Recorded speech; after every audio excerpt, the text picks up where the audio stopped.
नमस्ते। विज्ञान प्रविधि कार्यक्रममा यहाँहरूलाई हार्दिक स्वागत तथा अभिवादन। नेपाल विज्ञान तथा प्रविधि प्रज्ञा प्रतिष्ठान नाफद्वारा सञ्चालन गरिने यो कार्यक्रम हरेक साताको शनिबार साँझ यसै बेला अर्थात् 5:05 बजे प्रसारण गरिन्छ र यो कार्यक्रमलाई यहाँहरूले सोमबार बिहान 11:30 बजे पुनः हेर्न सक्नुहुन्छ। यहाँहरूलाई थाहै छ यो विज्ञान प्रविधि कार्यक्रम हो र यसमा हामी विज्ञान प्रविधिसँग सम्बन्धित सामग्रीहरू मात्र प्रसारण गर्ने गर्दछौँ। तब लागौँ आजको सामग्रीतर्फ। आज हामीले विज्ञान प्रविधि कार्यक्रमको पहिलो सामग्रीका रूपमा हाम्रो आफ्नै मौलिक प्रविधि बारेमा एउटा सामग्री प्रस्तुत गर्दैछौँ। धातुका मूर्ति बनाउने कला विषयमा नेपाल विज्ञान तथा प्रविधि प्रज्ञा प्रतिष्ठान नासले आफ्नो वार्षिकोत्सव समारोहमा यो वर्ष अर्थात् गत मङ्सिर 20 गते राजेश अवाले मूर्तिकार, उहाँ यो धातुको मूर्ति विशेषज्ञ हुनुहुन्छ, उहाँलाई जितबहादुर नकर्मी पुरस्कारद्वारा सम्मानित गरेको थियो। आज हामी राजेश अवाले, उहाँको कार्य र नासले गरेको पुरस्कारका बारेमा चर्चा गर्दैछौँ विज्ञान प्रविधि कार्यक्रमको पहिलो सामग्रीका रूपमा।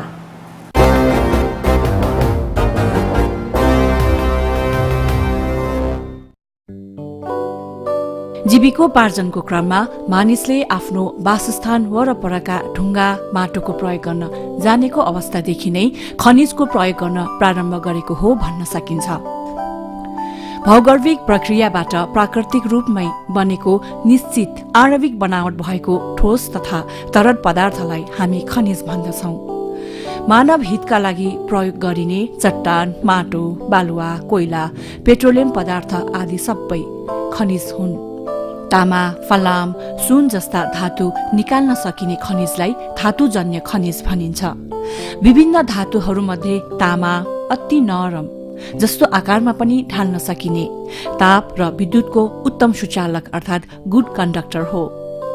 मानव जीवनमा हजारौं वर्ष पहिलेदेखि नै तामाको प्रयोग हुँदै आएको हो।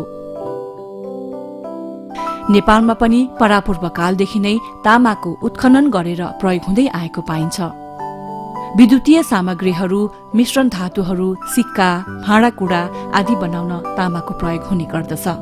तामालाई मूर्तिकला, धातुकला आदिमा पनि प्रयोग गर्ने गरिन्छ। मूर्तिमा भगवानकै त्यो रूप आउनलाई, भगवानकै मतलब राम्रोको लागि चाहिँ त्यसमा सुन लगाउनको लागि सुन लाउँछ धेरै जसो। मूर्तिमा अब धेरै जसो अब मूर्ति बनाउँदा पञ्चधातु पनि युज गर्छ। त्यो मध्येमा पनि अब स्थापना गर्ने मूर्तिमा चाहिँ धेरै जसो त्यो तामाको बनाउँछ। तामामा सुनको जलप दिने, सुन गर्ने चाहिँ तामामा राम्रो बस्छ। त्यो भएर धेरै जसो मैले तामा युज गर्छु। विज्ञानले जस्तै सबै क्षेत्रमा आफ्नै किसिमका प्रविधिहरूले पनि महत्त्वपूर्ण ठाउँ ओगटेका छन्। इतिहासको प्रवाह सँगसँगै यिनै प्रविधिहरू आज आएर परम्परागत प्रविधि हुन पुगेका छन्। यी प्रविधिहरू प्रशंसनीय मात्र नभएर अनुकरणीय पनि छन् र कतिपय नेपालीको जीवन यिनै परम्परागत अर्थात् मौलिक प्रविधिमा भर परेको छ। मलाई यो प्रभाव पर्यो कि यो प्रभाव पर्छ कि यो यस्तो मन्दिरमा यस्तो सजाएको यो आर्ट यस्तो देखेर त यतिका मान्छेहरू यो यहाँ चाहिँ अब पूजा गर्न, यहाँ चाहिँ अब यो हेर्न, यसमा चाहिँ ऊ भयो होला। अब म पनि चाहिँ अब यस्तै अरूलाई अब खुसी पार्ने, अरूलाई चाहिँ अब त्यो के चित्त बुझाउने म पनि आर्टै गर्छु, म पनि आर्टिस्टै बन्छु भनेर सानै बच्चैदेखि इच्छा। अनि एक दिन के भयो भने एक दिन मेरै सँगै घरको साथी, उहाँको नाउँ काजीरत्न हो, साथी हो उहाँ, यो ठपाइती मेरो पुरानो टोल ठपाइती ओकुबाल हो। त्यहाँ सँगै घरमा उहाँको त्यो मूर्तिको काम गरिराख्नु भएको, त्यो थलाइ गरिराखेको कि उहाँको। त्यहाँ आगो पनि छ, हिट टन्नै छ, अनि त्यहाँ मैन पनि नरमको मैन थियो कि। अनि म ठ्याक्क उहाँसँग गफ गरेर त्यहाँ गएको, काम गरिरहेको थियो उहाँ। अनि एक टुक्रा मैन, सानो टुक्रा लिएर त्यत्तिकै हातबाट केही जाउ लिएर पनि होइन कि त्यत्तिकै मैनमा चाहिँ त्यो एउटा बाघ चाहिँ पुरा पोजिसनमा मतलब एक्सनमा बसिरहेको बाघ एउटा बनाएँ कि मैले, एउटा सानो त्यत्तिकै बनाएर। अनि त्यो उहाँको छोरीहरूलाई ल बाबु तिमीहरू यो खेल्नलाई हुन्छ न भनेर मैले दिएँ। खोइ भनेर त्यो मेरो साथीले लिएर हेर्नुभयो क्या। उसले त्यो हेरेपछि मलाई उहाँले अब के भन्यो भने हेर बिना जावल यति एउटा मेन टुक्रा लिएर यस्तो बनायो तिमी जति म काम जानेको भएर कि मैले गर्न सकेको भएर कि म कहाँ पुगिसक्यो होला भनेर मलाई उहाँले स्वाटै त्यस्तो मतलब भन्नुभयो क्या अनि भनेपछि मेरो दिमागमा पनि के गयो भनेर कि ए मेरो आर्टबाट मान्छेहरू प्रभाव हुने रहेछ मतलब मान्छेहरू अचम्म हुने रहेछ मेरो आर्ट हेरेर है म अब यसैमा ध्यान दिने यो आर्टमै ध्यान दिने के मतलब मनमै खालि त्यो अनि तपाईँ अब के भन्छ भने कि मलाई त अब त्यो सुतिराख्दा पनि राति सुत्दा पनि त्यो बिउजेको हो कि त्यो निराको हो मलाई त्यो पनि थाहा हुँदैन त्यो सुतिराख्दा पनि काम गरिरहेको हुन्छु म त नेपाल धातु कलाका लागि प्रख्यात मुलुक हो यस्ता धातु कलाहरूमा दैनिक उपभोग्य सामान बाहेक हिन्दू र बौद्ध धर्मको मूर्तिहरू प्रख्यात छन् विश्वमै धातु कलामध्ये नेपालका मूर्तिहरू प्रख्यात रहेका छन् विशेष गरी काठमाडौँ ललितपुर भक्तपुरमा यस्ता धातुहरू निर्माण गरिन्छन्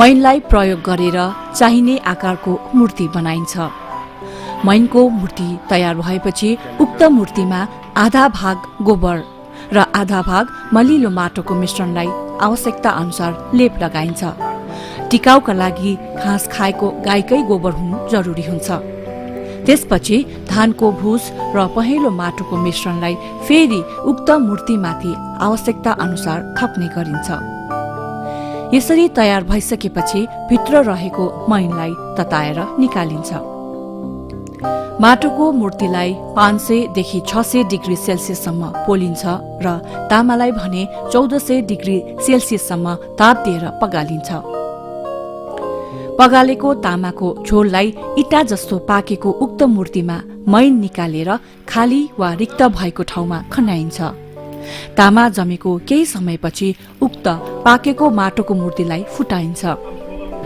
त्यसपछि चाहेको आकारको तामाको मूर्ति तयार हुन्छ यसरी प्राप्त मूर्तिलाई फेरि बाहिरबाट आवश्यकता अनुसारको बुट्टा रङ वा सुनको जलप पनि लगाइन्छ त्यसपश्चात मूर्तिको अनुहारमा आवश्यकता अनुसारकै रङ वा सुनले लेखिन्छ इच्छा अनुसार संसारकै दुर्लभ मानिने बहुमूल्य खनिजको पनि प्रयोग भएको पाइन्छ यसरी एउटा पूर्ण मूर्ति तयार हुन्छ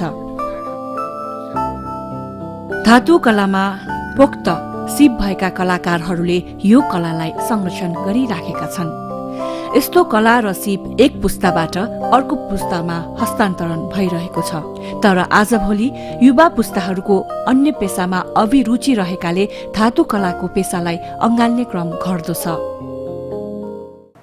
यो हामीले लगेको यो जुन सामान त्यो लिने मान्छे साउले त्यहाँ हङकङको त्यो जुन बाइयर साउले के भनेछ भने यो आर्टिस्टले मात्रै बनाएको हुनुपर्छ तिमी मलाई स्याम्पल सिम्पल भनेर पठाइराख्नु पर्दैन जति तयार भयो त्यो चाहिँ पठाए हुन्छ भनेर भनेछ ल अब तिमी खुर अब फटाफट कति जति सक्छ त्यो अब तिमी बनाउनु तयार गर्नु भनेपछि मलाई त झन्नै नि होइन यति म मतलब त्यतिखेर मैले यति काम गरेँ यति मतलब अब त्यो जति मान्छेले अब त्यो काम हेरेर त्यो मतलब ऊ छ भनेर कि अब म त फेरि झन् योभन्दा अब राम्रो गर्ने अझ योभन्दा अझ राम्रो गर्ने दिमागमा त्यो खालि त्यो यति काम गर्छु म यति काम गर्छु भन्यो भने तपाईँ अब के भन्नु मलाई कहिलेकाहीँ त अब खाना खाने पनि बिर्सिन्छ यसरी नेपाल एवं विभिन्न विदेशी राष्ट्रहरूमा ठूलठूला धातुका मूर्तिहरू निर्माण तथा स्थापना गरी परम्परागत नेपाली ढलौट कला प्रविधिको सम्वर्धन तथा प्रवर्धनमा उल्लेखनीय योगदान पुर्याए बापत गत मङ्सिर 20 गते नेपाल विज्ञान तथा प्रविधि प्रज्ञा प्रतिष्ठान नासले आफ्नो 31औं वार्षिक उत्सवको अवसरमा श्री राजेश अवालेलाई जित बहादुर नकर्मी धातु प्रविधि पुरस्कारबाट पुरस्कृत गरेको थियो ललितपुरको ओकुबहालमा जन्मिनुभएका 60 वर्षीय श्री राजेश अवालेले 7 फिटसम्मका बुद्धका मूर्तिहरू धेरैवटा बनाइसक्नु भएको छ एसएलसी सम्मको अध्ययन गर्नुभएका अवालेका बुबा कालु कुमाले पनि मूर्तिकार नै हुनुहुन्छ र बुबा लगायत छिमेकीको प्रेरणाबाट यस पेसामा आकर्षित भएको बताउनुहुन्छ हुन त म अब स्कुल पढिराख्दा नि हजुरको अब के छ भनेदेखि मेरो बुवा अब म सानै छँदा अनि बुवा चाहिँ अब त्यो एउटा मेनको टुक्रा लिएर अब कुटकुटी चलिराख्नुहुन्छ बुवा। अब कहिले अब सुगाहरू त्यो भित्तामा राख्नुको लागि, भित्तामा सजाउनुको लागि सुगाहरू बनाइराख्नुहुन्छ, कहिले अब कुकुर जस्तो बनाइराख्नुहुन्छ, कहिले अब त्यो नाचिराखेको एउटा अब त्यो के मान्छे जस्तो होइन त्यस्तो के बनाइराख्नुहुन्छ मेरो बुवा। अनि म पनि त्यो बुवाले अब गरिराख्नु भएको त्यो हेर्दै हेर्दै मलाई पनि अब त्यो रमाइलो लाग्छ मलाई पनि। म पनि बुवा जस्तै बनाउनु न, म पनि अब बुवा जस्तै गरौँ न भनेर कहिलेकाहीँ त अब बुवा काम गरिराखेर पनि काखमा बसेर पनि म त्यो बुवाले गरिराख्नु भएको त्यो त्यही लिएर पनि म पनि त्यो ऊ गर्छु बुवालाई अब के अब अलिकति बुवालाई अब भनौँ न काम गर्नेमै अब बाह्र जस्तो पनि म बच्चामा गरेको थिएँ, मलाई याद छ त्यो। अनि मैले त्यो अब त्यो म पनि अनि पछि अलि बुझे जस्तो भएपछि बुवाले जस्तो बनाए म पनि त्यस्तै बनाउने भनेर मेरो मनमा पनि त्यस्तो आउँछ कि म पनि त्यो अब बुवाले गरे जस्तो म पनि अब गर्दै गएँ होइन। अनि बिस्तारै अब त्यो मूर्तिहरू त्यो त्यस्तो बनाउन थालेपछि अरू मान्छेहरूलाई त अब थाहा हुँदै गयो, मेरो बुवाले कालो भन्छ, कालचाले बनाएको त्यस्तो यस्तो त्यो भित्तामा सजाउनलाई हुने रहेछ, यो यस्तो गर्नलाई हुने रहेछ भन्दै त्यो अब किन्न थाल्यो कि अब आफ्नै गाउँघरको मान्छेहरूले नै अब किन्न थालेपछि अब त्यो बुवालाई पनि के अब पैसा आउनु त अब थाहा भयो आफूलाई होइन, त्यो पैसा आएपछि त यही गर्दै जाउँ न, यही बनाउँदै जाउँ न जस्तो बुवाले गर्नुभयो, गर्दै जानुभयो। अनि म पनि त्यो बुवाले अलिक ठुलो बनायो भने म अलिक सानो गरेर अब त्यो बनाउने मैले बनाएको पनि तयार भएपछि अब त्यो पनि किन्न थाल्यो कि मान्छेहरू, त्यो पनि यो बच्चाले बनाएको पनि त राम्रो छैन भन्दै अब त्यहाँबाट मलाई अब के भयो भनेर कि अब एकदमै त्यो के झन् रुचि बढ्दै गयो, हौसला बढ्दै गयो। अनि त्यस्तै अब बनाउँदै गएपछि अब तिमी यस्तो पनि बनाउन सक्छ, म हेर्छु बनाएर हेर्छु नि, सकेसम्म बनाउँछु भन्ने मतलब ऊ भयो कि मलाई नै। अनि मैले बनाएको पनि अब त्यतिकै खेर गएन, बच्चामै बनाएको, बच्चामै अब त्यो 2-4 पैसा अब बच्चामै म सानोमै भन्नु भनेर कि अब त्यतिखेर नै 1-2 रुपियाँ मेरो पकेटमा हुन्छ ल, त्यति सानोमै। शहीद दशरथ चन्द स्मृति गुठीबाट सम्मानित प्रबल गोर्खा दक्षिण बाहु चौथा राष्ट्रिय प्रतिभा पुरस्कार 2061बाट पुरस्कृत अवालेले 29 वटा विभिन्न राष्ट्रहरूमा धातुका मूर्तिहरू बनाइसक्नु भएको छ। अग्लो मूर्ति बनाउने मानिस भनेर चिनिने अवालेले 30 फिटसम्मको अग्लो मूर्ति बनाइसक्नु भएको छ र भविष्यमा नेपालमै 60 फिट अग्लो बुद्धको मूर्ति बनाउने उहाँको योजना रहेको छ। मैले त अब मूर्ति मात्रै बनाउन आउँछ मलाई, म त अब त्यो व्यापार क्षेत्रमा त मलाई त्यो थाहै छैन होइन। म देश विदेश घुमेर यताउता त्यो ऊ गर्ने भनेको त म व्यापार लाइनमा अहिलेसम्म भन्ने हो भने कहीँ पनि गएको छैन। जहाँ पनि अरू देशमा जति पनि मलाई बोलाएको, जति पनि मतलब त्यो के म गएको त बोलाएर गएको हो। म धेरै छ अब त्यो मूर्ति बनाउनेकोमा पनि हजुरको अब के छ भनेर कि अब कुनै काहीँ अब देशमा चाहिँ अब मन्दिर बनाएको छ, गुम्बा बनाएको छ, कुनै पनि आश्रमहरू बनाएको हुन्छ, त्यस्तोमा चाहिँ अब खोजी कहाँबाट अब हाम्रो त अब त्यस्तै अब एउटा अब त्यो 14औं दलाई लामा भनेर एउटा स्विजरल्यान्डको म्युजियमको लागि मैले त्यो दलाई लामाको मूर्ति बनाएर दिएको थिएँ होइन। अहिले त्यो स्विजरल्यान्डको म्युजियममा छ। अब त्यसमा मेरो एड्रेस हुन्छ, त्यो एड्रेस हेरेर मैले अब कतिजनालाई त मैले एयरपोर्टमा लिनु गएको छु, म तपाईँलाई भेट्न आएको छु यहाँ नेपालमा आएर अब तपाईँले मलाई एयरपोर्टसम्म लिन आइदिनु न भनेर फोन आउँछ। कतिजनालाई त मैले लिएर आएँ, अब कतिजना त मेरो घरमा यही म बस्छु तपाईँको काम हेर्दै बस्छु भने महिना दिनसम्म पनि बस्न आउँछ, कोही त विदेशीहरू त्यस्तो हुन्छ। अब त्यो कुनै मन्दिरहरू गुम्बाहरू त्यस्तो बनाएपछि त त्यहाँको लागि अब मूर्तिहरू अब फल्ना आर्टिस्टको चाहिँ भए हुन्छ भनेर अब त्यो गुरुहरूले भनेर ल्याएको हुन्छ, अनि उहाँहरू खोज्दै आउनुहुन्छ। नेपाल एउटा प्रमुख आर्थिक स्रोतको रूपमा धातु कलालाई लिन सकिन्छ। विशेष गरी यसले पर्यटन व्यवसायमा प्रत्यक्ष प्रभाव पारिराखेको पनि छ। हाल मूर्तिकलाको बजार विस्तृत रहेकोले यस क्षेत्रको भविष्य सुनिश्चित भए पनि सम्बन्धित निकायले प्रोत्साहित गर्ने वातावरण सृजना गरिदिनुपर्ने उहाँको भनाइ रहेको छ। लिस्बीकाल मल्लकाल छोडेर त्यहाँदेखि नै आएर अहिले यो बिचमा पुरा ग्याप भयो क्या हाम्रो यहाँ आर्टहरू त्यस्तो त्यो कलाकृतिहरू मतलब कलाकारहरू नभएको होइन त त्यहाँ कलाकृति भएन अब आएर बिचमा ग्याप भयो क्या पहिले जति बनाएर जानुभयो त्यहीमा हामी चाहिँ अब हामी फटिफटी ल्याएर हाम्रो धर्म हाम्रो संस्कृति हाम्रो कलाकृति हाम्रो के भनेर हामी चाहिँ त्यसैमा चाहिँ हामी चाहिँ अब के भनौँ गौरव त एकदम गौरवै हो त्यो होइन तर त्यही मतलब एउटै कुरालाई भनौँ न हामी के भन्छौँ भने गुलियो खाए पनि त्यो के अमिलो भएर आउँछ के भन्छ नि त्यही कुरालाई त्यही पर्यटकहरूले जहिले पनि अब विदेशीहरू हामी अब स्वदेशीहरू जहिले पनि त्यही खालि त्यही त हो नि भने जस्तो पनि त हुनसक्छ नि कलाकृति जे कुरा पनि त अब जति सक्छ बेला बखत चाहिँ नयाँ ढङ्गले पनि अझ त्योभन्दा पनि अब राम्रो गराउने त्योभन्दा राम्रो ठाउँ बनाउने त्योभन्दा अब उ गर्ने भन्ने चाहिँ अब त्यो भावनाहरू पनि अब हुनुपर्ने जस्तो लाग्छ मलाई अहिले आएर अब कलाकारहरू त नभएको होइन अहिले त्यो लिस्बीकाल मल्लकालको त्यो दरबारहरू त्यो मठमन्दिरहरू त्यो अहिले गर्न सक्ला नसक्ला भनेको त्यो त आफ्नै ठाउँमा छ किनभने अब गरेकै छैन भने त्यो गर्नै सक्छ भन्नु त म के भन्नु होइन तर अहिले पनि त्यो कोसिस गरायो भने सम्बन्धित निकायहरूले सरकारबाट राज्यबाट होइन आफूहरू त्यो कलाकारहरू सबै त्यो मिल्यो भने नबन्ने मलाई लाग्दैन बन्छ अहिले पनि कलाकारहरूमा कम छैन त्यस्तो कलाकारहरूलाई अब राज्यले कसरी त्यो उ गर्ने तिनीहरूलाई मलाई जहाँसम्म लाग्छ कुन लेभलमा हुन्छ अब पढेर लेखेरै अब त्यो अब अफिसर बन्ने हो पढेरै लेखेरै त्यो अब माथि पुग्ने हो भनेर कि पढेर नलेखेकाहरू हामी जस्तो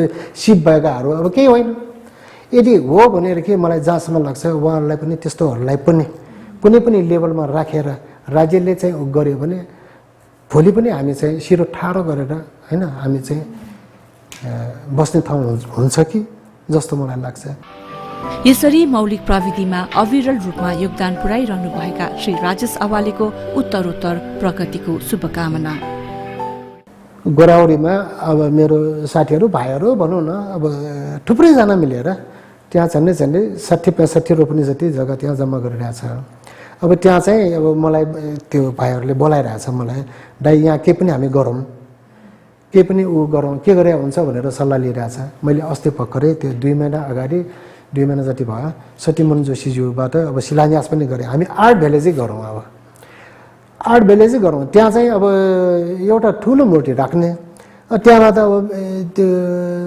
अब धर्मकर्म गर्नलाई पनि मेडिटेसन अब मान्छेहरूलाई त के आनन्द चाहिन्छ आनन्दको लागि मेडिटेसनको लागि अब त्यहाँ एउटा त्यस्तै मेडिटेसन हल होइन गुम्बा जस्तो एउटा हो अनि त्यहाँबाट अब अगाडि मूर्तिको अगाडि आजको हाम्रो चाहिँ त्यो जुन हस्तकला भनेर अहिले जुन अब हामी चाहिँ अब भनौँ न अलिकति हामी देखाइराख्यो नि के हस्तकला भनेर त हो एउटा देखाउने त्यो हस्तकला अहिलेको जुन जति चलिरहेको त्यो विधाहरूको कसरी काम हुन्छ त्यो कसरी बनाइन्छ अहिलेको जति पनि त्यो विधालाई चाहिँ अब यो यसरी हुन्छ विदेशीहरू या त स्वदेशीहरू जो आए पनि त्यहाँ चाहिँ 2-4 घन्टा आनन्दले त्यो हेरेरै बिटोस् हेरेरै आनन्द मतलब रमाउँ भनेर त्यहाँ चाहिँ अहिले चाहिँ मैले त्यो टार्गेट राखेको छु त्यो कहाँसम्म हुन्छ हुँदैन अब मैले मात्रै त्यो इच्छा राखेर त हुँदैन त्यो भगवानको पनि इच्छा हुनुपर्छ त्यो अब राज्यको पनि इच्छा हुनुपर्छ राज्यले पनि अब यो त गर्ने हो यिनीहरू गर्नु सक्ने हो गर्छ भनेर अब पछाडिबाट अब त्यो के पढिदिनु भयो पो होइन पढिदिए पो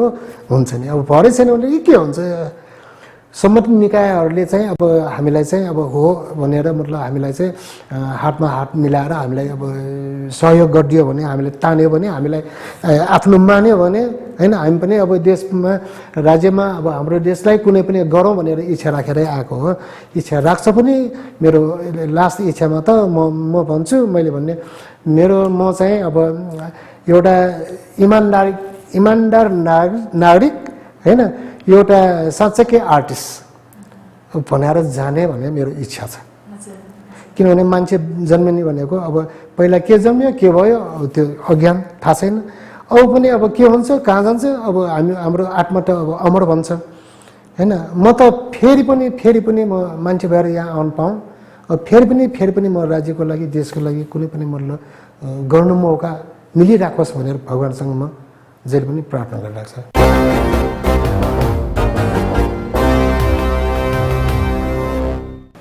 धातुको मूर्ति बनाउने हाम्रो आफ्नो मौलिक प्रविधिसँग सम्बन्धित यो सामग्रीपछि अब लागौं अर्को सामग्रीतर्फ। अर्को सामग्री प्रस्तुत गर्दैछौँ वर्ल्ड हेल्थ डे अर्थात् विश्व स्वास्थ्य दिवससँग सम्बन्धित यो स्वास्थ्य सम्बन्धी जानकारी।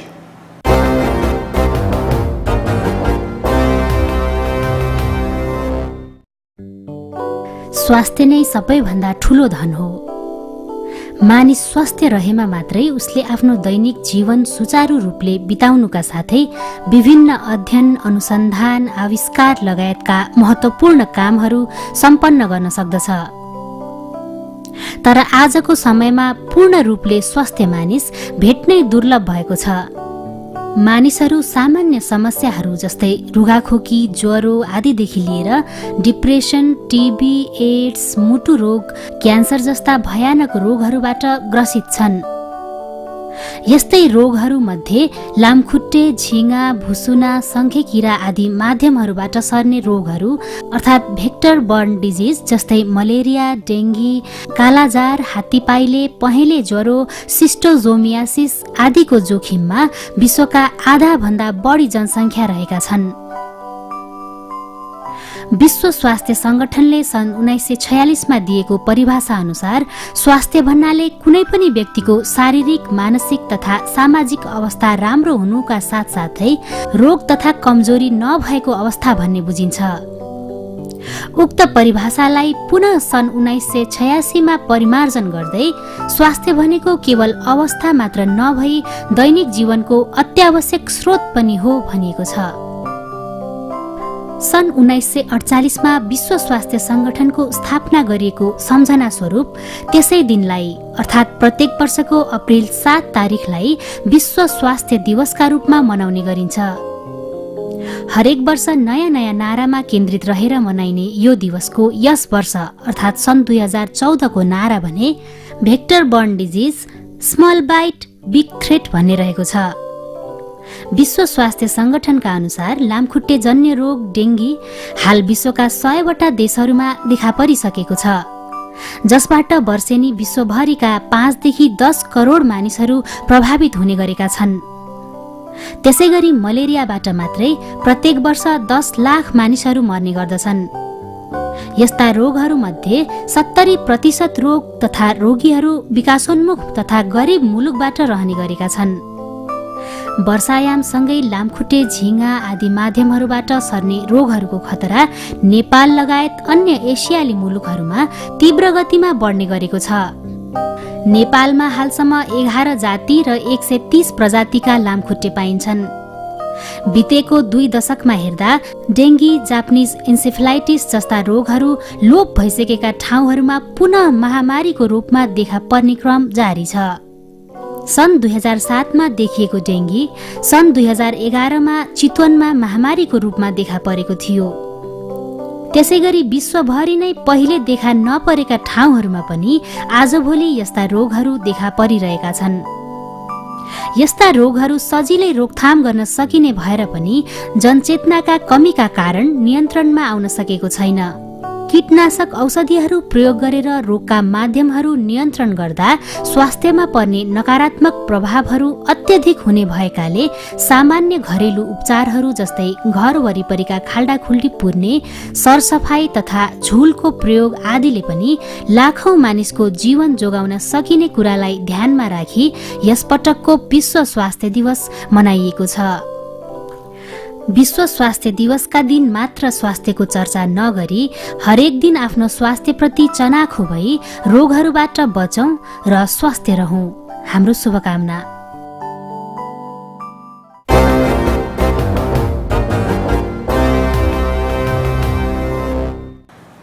आजलाई विज्ञान प्रविधि कार्यक्रम यति नै। यहाँहरूलाई यो कार्यक्रम कस्तो लाग्छ आफ्ना सुझावहरू पठाउनुहोला। हामीलाई सुझाव पठाउने हाम्रो ठेगाना हो विज्ञान प्रविधि टेलिभिजन कार्यक्रम, नेपाल विज्ञान तथा प्रविधि प्रज्ञा प्रतिष्ठान, NAST, post box number 3323 Kathmandu, Nepal. र हाम्रो इमेल एड्रेस हो vigyanpravidi@nas.org.np। र यहाँहरूले यो कार्यक्रमलाई नास्टको वेबसाइट www.nas.org.np मा पनि हेर्न सक्नुहुन्छ। हस्त आजलाई कार्यक्रम यति नै। आगामी साता फेरि भेटौँला। नमस्ते।